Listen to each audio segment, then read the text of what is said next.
Welcome to the CA Realty Training YouTube channel. Today we're going to be talking about what it's like to work in a brokerage and what to expect. Enjoy! Before we get into today's topic, I need your help. I need you to like this video, subscribe to our channel, and turn on notifications so you get an alert when a new video comes out. Subscribing and liking our content helps us produce more videos so you could become the master in real estate. Also, I do want to let you know that each brokerage is different. So your experience working at a brokerage is going to differ from my experience working at a brokerage. You have to interview, you have to find the right fit for you, and you have to see how each one works independently. So one of the first questions I get is, why do people go and work at a brokerage? Why do agents and broker associates specifically go to work for another brokerage, especially if they have the option of opening up their own? The reason a lot of people will go to work at another brokerage instead of creating their own is creating your own brokerage is a lot of work. You have to make sure you have the office space if you're going to have a brick and mortar location. You need to have your own insurance. You need to have your own marketing. And that takes up time and consumes time away that you could be lead generating, you could be gaining clients, you could be prospecting, all of that stuff. So a traditional brokerage, you have your broker of record, your broker in charge, maybe a managing broker, and then you have a place for agents to sit down with other agents, talk about what they're going through, kind of mastermind, the market of the moment and see what it's doing.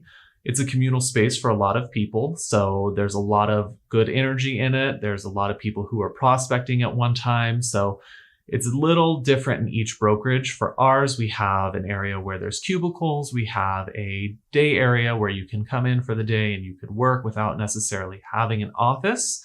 You have private offices, so people who can shut the door, make their calls, do what they need to do.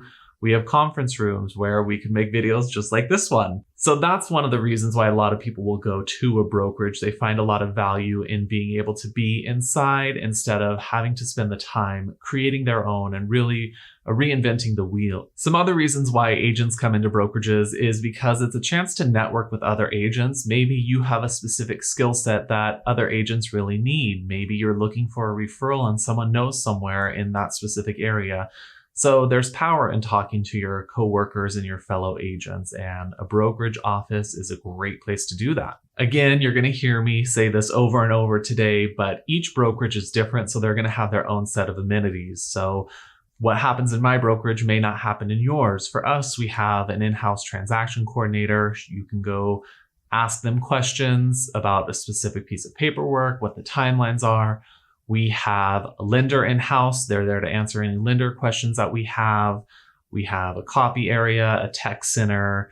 If you're faxing still, you can use the fax machines, copying, scanning, everything is done so digitally now. It's so easy to have a paperless transaction now instead of these giant files with all of this paper.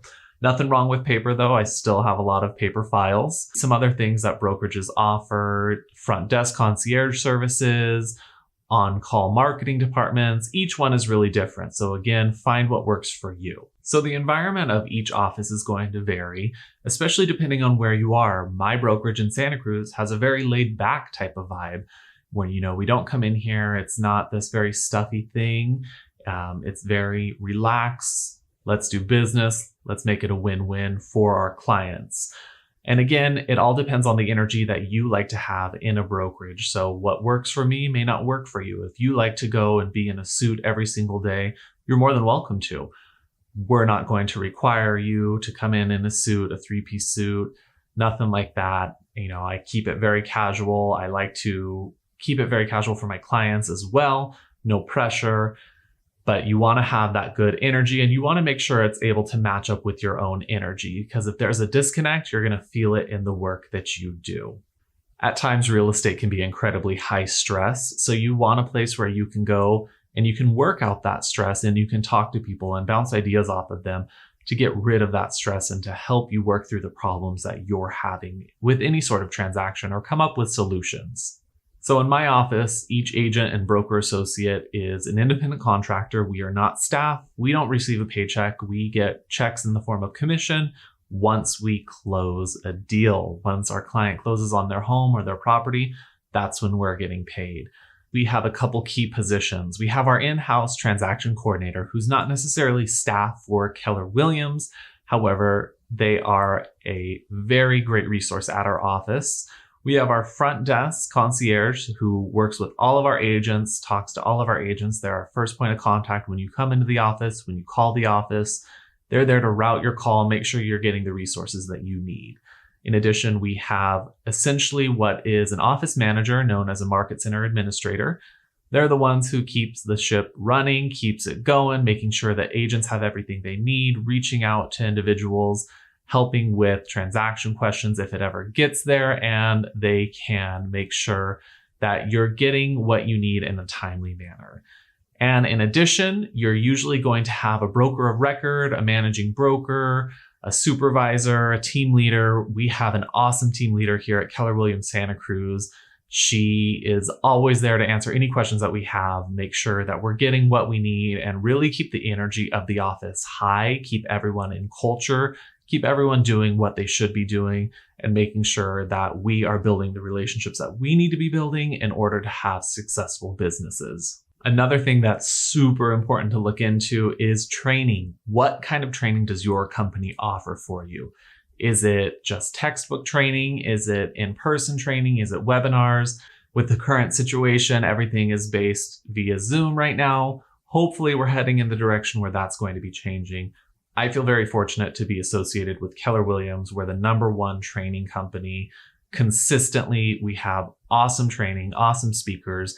And that's really what you want to learn from, is the training as well as field training. You know, I tell my students, you're studying for an exam. Your books won't necessarily teach you the day-to-day of real estate. You have to get out there and practice. Each brokerage is going to provide their own type of training and set of training courses.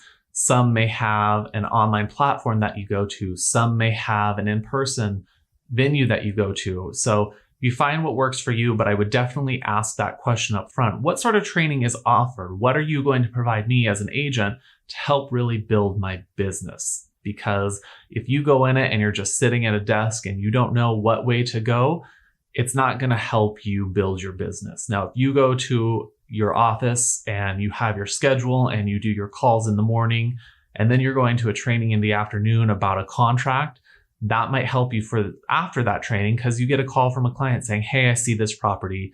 I want to go see it. Ultimately, they end up liking it and want to write it up.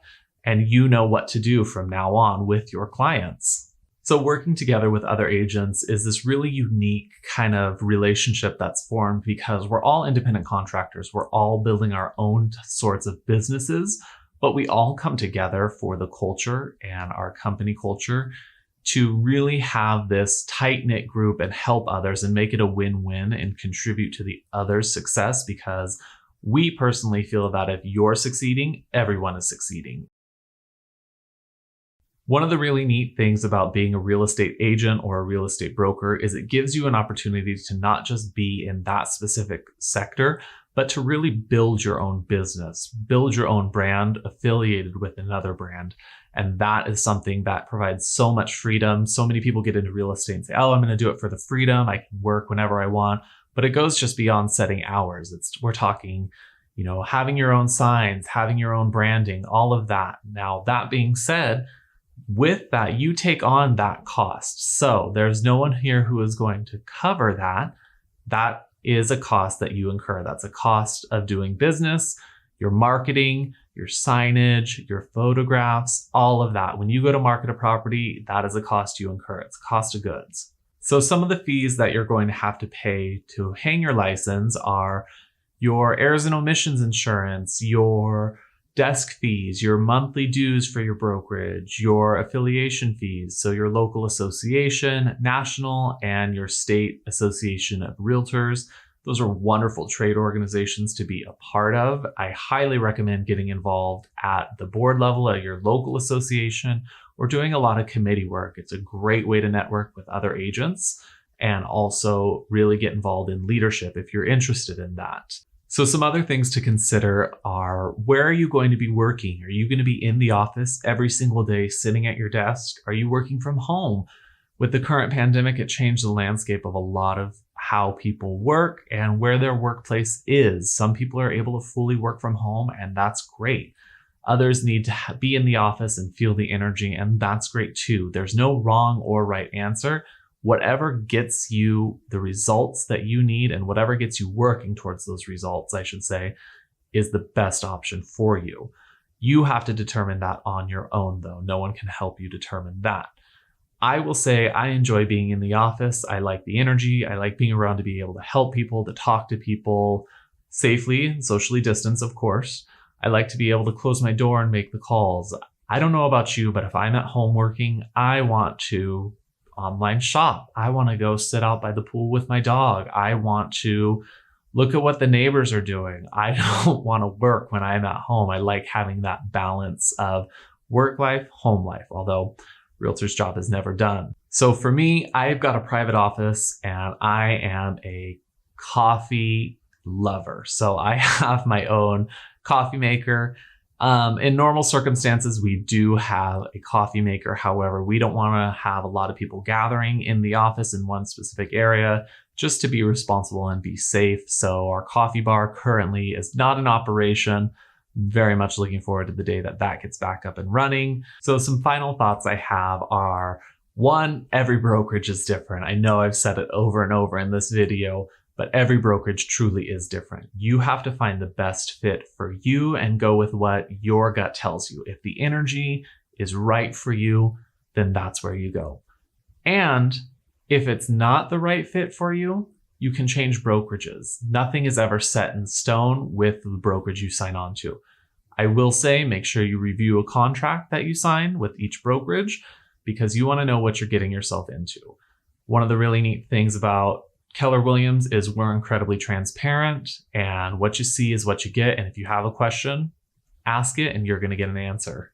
Another important thing I would like to mention is figure out what the access is to your broker of record or managing broker. Are you having to go through all these different channels to get a hold of them? Is their phone number available to you? Could you schedule a one-on-one with them if you needed to? That's something that's really important to me, and I felt really at ease when I was interviewing here that I could call my broker if I was ever in a situation where I needed to talk with them. Thanks so much for watching this video. I really appreciate it. Let me know what you thought of this video by leaving a comment below. Don't forget to like, subscribe, and turn your notifications on. If you want to follow me on social media, my Instagram is Thorpe Ventures Realty Group. More than happy to interact with you on there, and let's get some networking done.